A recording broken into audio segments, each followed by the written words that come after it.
Hello friends, day 10 में welcome. हम लोग 9 के वर्ड्स का जरा रिवीजन कर लेते हैं। ऑफिस आपको याद होगा, इसका मतलब होता है मूर्ख।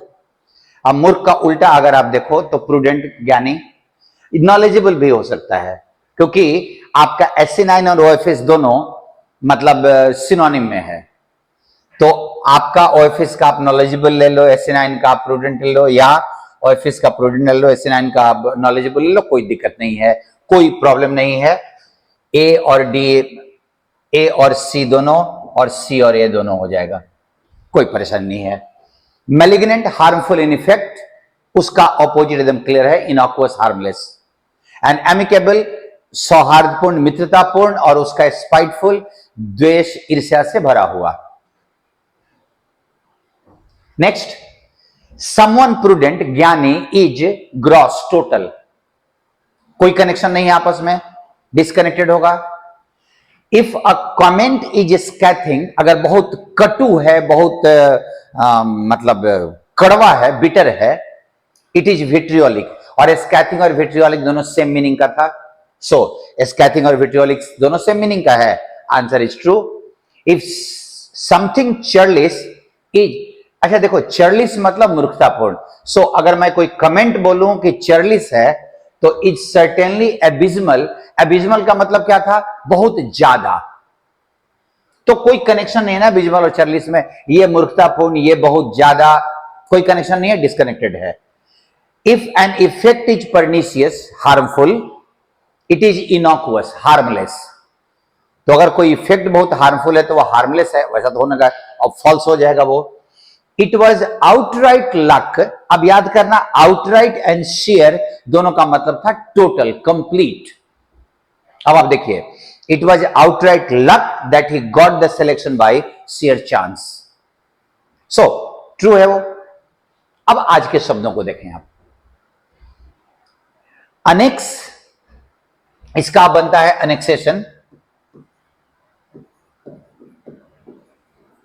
किसी के राज्य को जो किसी का दूसरे का है। जैसे अगर पर्टिकुलरली मैं इसका मीनिंग बता रहा हूं, सिनोनिम एंटोनिम में ये जरूरत नहीं है।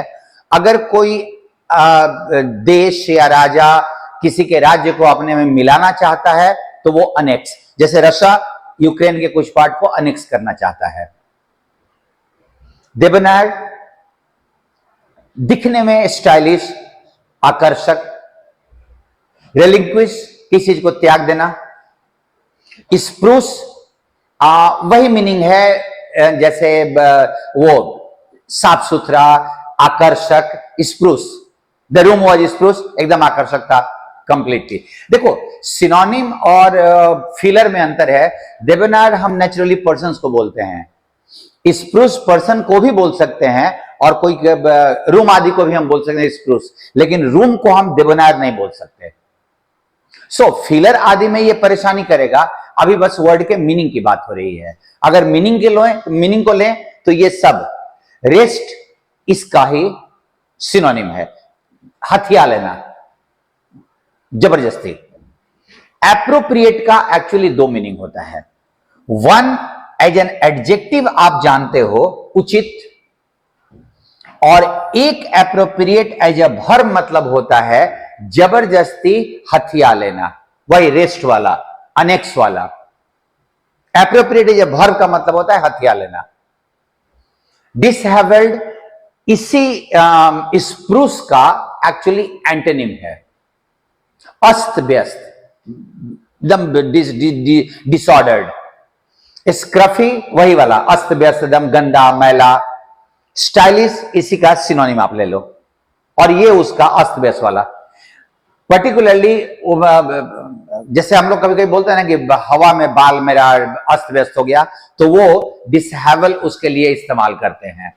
आप जरा ध्यान दीजिएगा, इसका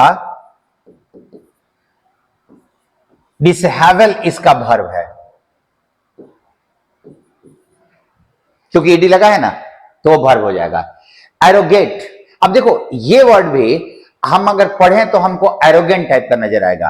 एरोगेंट से इसको कोई मतलब नहीं है। एरोगेट, किसी चीज को बिना अधिकार के हथिया लेना।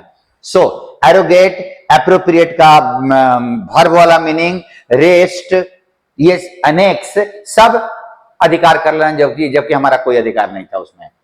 डॉडी, अभी आप देखो ये डेबोनायर का उल्टा हो जाएगा, स्क्रफी का सिनोनिम हो जाएगा, एकदम अस्त व्यस्त वाला, गंदा। शैबी भी वही उसी मीनिंग में, गंदा, मैला, कुचैला, अस्त व्यस्त। सरेंडर, अब जैसे देखो हमने हथिया लिया, उसका अपोजिट तो हम सरेंडर कर ही सकते हैं ना। डेंटी, ये ध्यान रखिएगा, स्प्रूस जो होता है ना, साफ सुथरा देखने का, दिखने में, उसी का ये सिनोनिम हो जाएगा डेंटी। ग्रैब, वही आप जानते हो, जकड़, हथिया लेना, उसी मीनिंग में तुम्हारा अनेक्स वाले मीनिंग में। स्लॉपी, हम स्लॉपी का मतलब तुम्हारा वो अस्त व्यस्त वाला ही होता है। ट्रिम, हम लोग कभी कभी बोलते हैं ना बोलचाल की भाषा में, स्लिम एंड ट्रिम। ट्रिम का मतलब वही स्प्रूस वाला ही, एकदम साफ सुथरा, दिखने में अच्छा, आकर्षक, उसी मीनिंग में ट्रिम आएगा। नाउ आप जरा देखो, डैपर,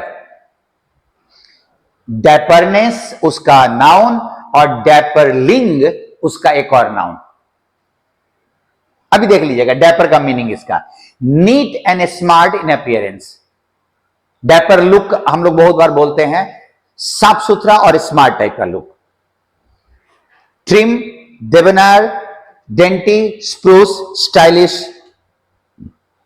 सिनोनिम एंटोनिम वाले लोगों को एक दिक्कत होती है जब वो फिलर में जाते हैं और फिलर में वर्ड आ जाए, क्योंकि ये वर्ड्स, जैसे मैंने बोला ना कि अगर आपके पास पर्सन को हम डेंटी नहीं बोल सकते, पर्सन को हम डेबोनायर बोल सकते हैं, स्प्रूस, जब हम किसी चीज के लिए हम रूम आदि के लिए, कोई इन्वायरमेंट के लिए हम बोल सकते हैं कि वहां की परिस्थिति एकदम साफ सुथरी, नीट एंड क्लीन थी, तो नीट एंड क्लीन के लिए हम स्प्रूस बोल सकते हैं।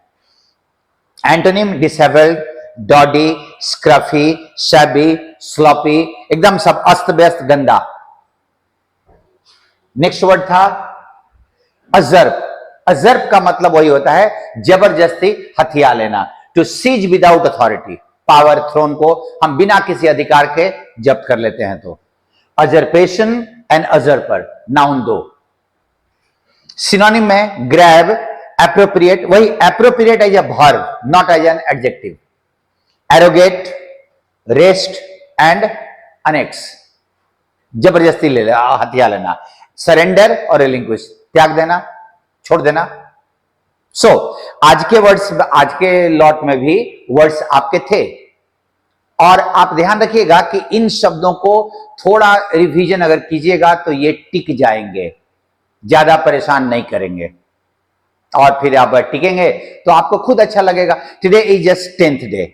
आप देख लो कि अगर आपने सिस्टमेटिकली इसको फॉलो किया है तो 10वें दिन में आपके वर्ड पावर में कितना इंप्रूवमेंट या स्ट्रेंथ नजर आना शुरू हो गया है। अगर हम लोग इसको 2-3 महीने लगातार कंटिन्यू करें, बताइएगा, अगर कमेंट कर सकते हैं तो बताइएगा जरूर कि अगर 2-3 महीने लगातार कंटिन्यू किया जाए तो don't you think your word power, भारी वाले वर्ड्स को हम कवर अप कर सकते हैं? सडनली कर सकते हैं, मेरा अपना ओपिनियन है। आप क्या सोचते हैं जरूर बताइएगा। See you with the next video.